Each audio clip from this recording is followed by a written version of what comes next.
আসসালামু আলাইকুম। Education news এজেট এর পক্ষ থেকে সকলকেই অভিনন্দন এবং শুভেচ্ছা। আশা করি সকলেই ভালো আছেন। ছাত্র জনতার গণ আন্দোলনে পদত্যাগ করে দেশ ছাড়েন সাবেক প্রধানমন্ত্রী শেখ হাসিনা। বর্তমানে তিনি ভারতে অবস্থান করছেন। বার্তা সংস্থা রয়টার্সকে দেওয়া এক সাক্ষাৎকারে সজীব অজিত জয় তার মায়ের দেশে ফেরা নিয়ে কথা বলেছেন।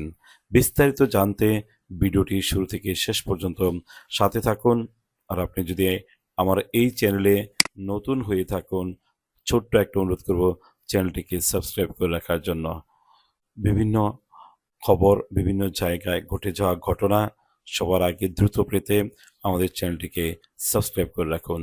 বিস্তারিত জানা যায়। পত্রিকায় প্রকাশিত দেশে ফিরে বিচারের মুখোমুখি হতে প্রস্তুত শেখ হাসিনা। সাবেক প্রধানমন্ত্রী শেখ হাসিনা ও সজীব অজিত জয় থেকে ছবি সংগৃহীত। ছাত্র জনতার আন্দোলনে পদত্যাগ করে দেশ ছাড়েন সাবেক প্রধানমন্ত্রী শেখ হাসিনা। বর্তমানে তিনি ভারতে অবস্থান করছেন। বার্তা সংস্থা রয়টার্সকে দেওয়া এক সাক্ষাৎকারে সজীব অজিত জয় বলেছেন যে যুক্তরাষ্ট্রের ওয়াশিংটন ডিসি থেকে বার্তা সংস্থা রয়টার্সকে সাক্ষাৎকার দেন। বুধবার 25 সেপ্টেম্বর তার এই সাক্ষাৎকার প্রকাশিত হয়েছে। সাক্ষাৎকারে শেখ হাসিনা কবে দেশে ফিরতে পারেন জানতে চাইলে তিনি উত্তর দেন, এটি তার মায়ের উপর নির্ভর করবে। তিনি দেশে ফিরে বিচারের মুখোমুখি হওয়ার জন্য প্রস্তুত।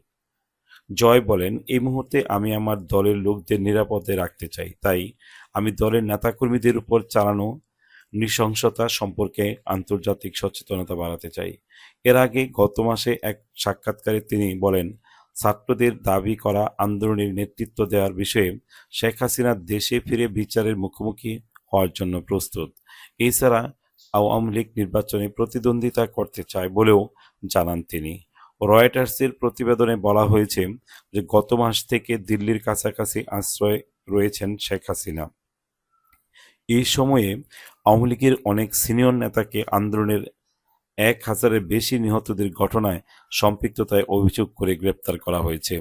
এছাড়া অনেকে আত্মগোপন করে চলে গেছেন।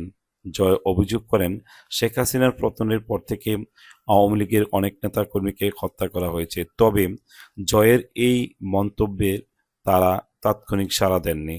সাক্ষাৎকারে 18 মাসের মধ্যে নির্বাচনের বিষয়ে সেনাপ্রধান জেনারেল ওয়াকারুজ্জামানের দেওয়া টাইমলাইনে সন্তুষ্টি প্রকাশ করেন। এই সময় প্রত্যাশার চেয়ে অনেক বেশি বলে মন্তব্য করেন তিনি।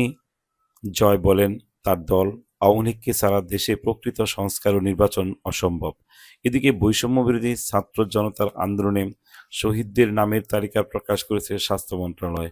তালিকায় প্রাথমিকভাবে 708 জন শহীদের পরিচয় জানানো হয়েছে। মঙ্গলবার 24 সেপ্টেম্বর স্বাস্থ্য ও পরিবার কল্যাণ মন্ত্রণালয়ের স্বাস্থ্যসেবা বিভাগের উপসচিব উম্মে হাবিবা স্বাক্ষরিত এক গণবিজ্ঞপ্তিতে তথ্য জানানো হয়েছে। গণবিজ্ঞপ্তিতে বলা হয়েছে, জুলাই আগস্টে 2024 সরাসরি বেসরকারি হাসপাতাল ও জেলা পর্যায় থেকে সংগৃহীত তথ্য। সে একটি লাইক, কমেন্টস এবং শেয়ার করবেন। আবারও দেখা হবে এই ধরনের ভিডিও নিয়ে। সে পর্যন্ত ভালো থাকুন। আল্লাহ হাফেজ।